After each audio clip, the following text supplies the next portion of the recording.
Misalnya, saya jengkel Agnes Monica. Oh, iya, kok biar? Kok saya mau jengkel? Saya jengkel dia. Saya akan berdoa bagi dia, misalnya begitu. Tapi pertanyaan paling penting adalah, doa apa? Doa apa? Karena dalam kitab ajaran tidak kenal doa kutuk, toh. Jangan sampai tiap hari kita bilang, tunggu kau naik ke tumu batu.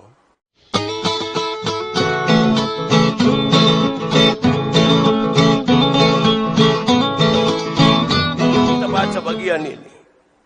Ini bagian harus dituntaskan dengan baik. Mulai dari ayat 43. Kamu telah mendengar firman. Kasihilah sesamamu.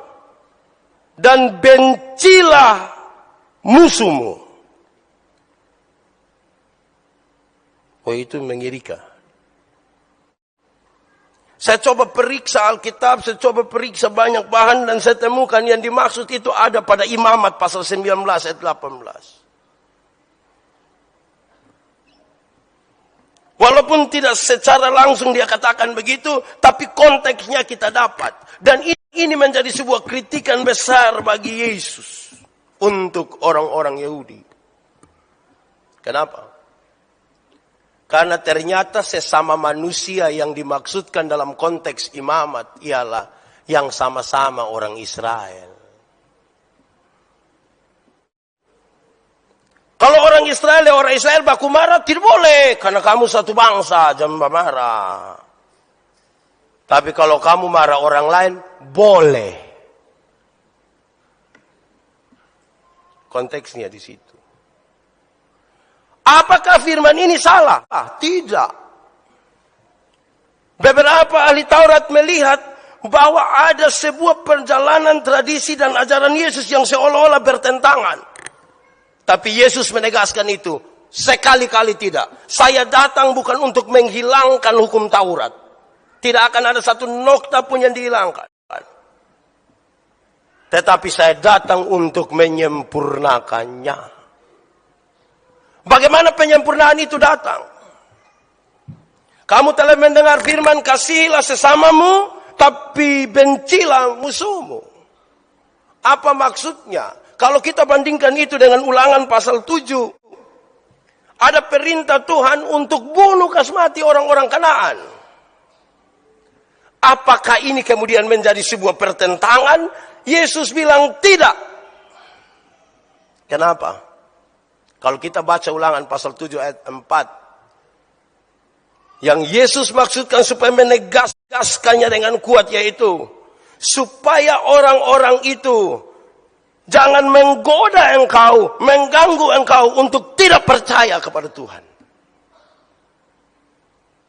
Supaya nanti di ujungnya kita temukan yang dimaksudkan dengan bencilah mereka adalah benci perilaku mereka dan tata ibadah mereka yang salah. Tapi orangnya jangan. Karena agama kesuburan Kanaan itu kan sangat menggoda. Kalau saya tergoda. Saya tidak tahu dari saudara. Karena apa? Mau doa minta hujan misalnya. Orang tua yang punya anak perawan, persembahkan itu bagi para imam. Terus di depan altar, mereka bersetubuh di situ. Supaya merangsang dewa-dewi. Dewa-dewi bersetubuh dan air mani mereka turun sebagai hujan. Saya tergoda. Roh penurut Bapak. Suatu kali saya bilang, jangan. Kedua saya bilang, jangan. Yang ketiga itu saya diam. Karena itu perilaku mereka marah, boleh, benci. Dia pun orang, jangan. Karena itu Yesus menegaskan dengan sangat kuat. Tidak cukup. Tetapi kamu harus berdoa bagi musuhmu. Memang kadang-kadang kita sulit bedakan di sini. Bagaimana mungkin dua hal ini bisa jalan? Marah orang, tapi berdoa kas dia. Itu kayak berdoa untuk ceke kas mati. Kau ada tak ceke, kan tinggal buang ta. Tinggal ceke. Saudara-saudara, itu perjalanan hidup kita hari ini juga. Kenapa?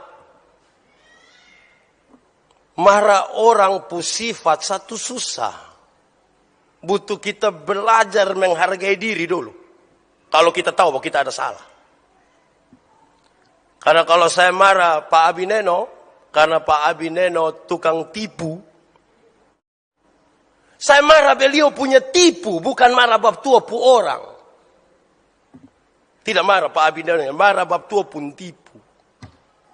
Kenapa saudara?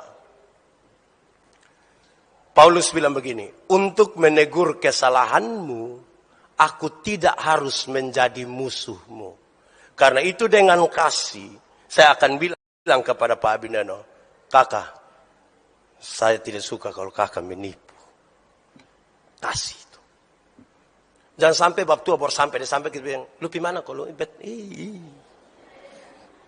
Lihat bosom pemuka nih kayak itu marah badan. Hidup secara rohani, aktivitas rohani, tapi tidak mampu. Nah sekarang bagaimana dengan doa? Saudara, berdoa itu adalah cara terkuat dan cara terbaik untuk memeluk musuh. Itu kata status. Saya suka baca status bilang begini, berdoa adalah cara terbaik memelukmu dari jauh. Peluk itu dekat. Peluk apa kau bilang? Wah, tidak logis. Tapi saya kira betul. Doa cara terbaik untuk memeluk musuh. Karena kalau pi langsung ke Karmana, kuang. Pi baru bilang, pas kita baru sampai sana, yang satu sudah datang. Bungkus kas dia 50.000 kok dia pi. Cara terbaik. Doa adalah cara terbaik untuk memeluk mereka. Misalnya, saya jengkel Agnes Monica. Iya, kok biar, kok saya mau jengkel?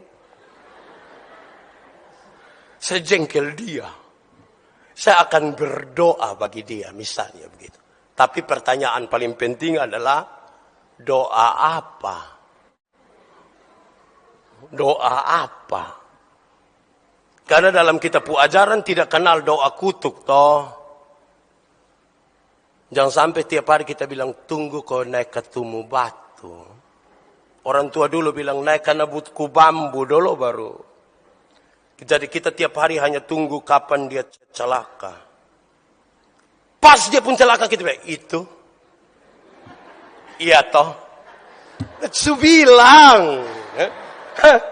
Begini-begini mulu panas. Yang panas itu di neraka, saudara.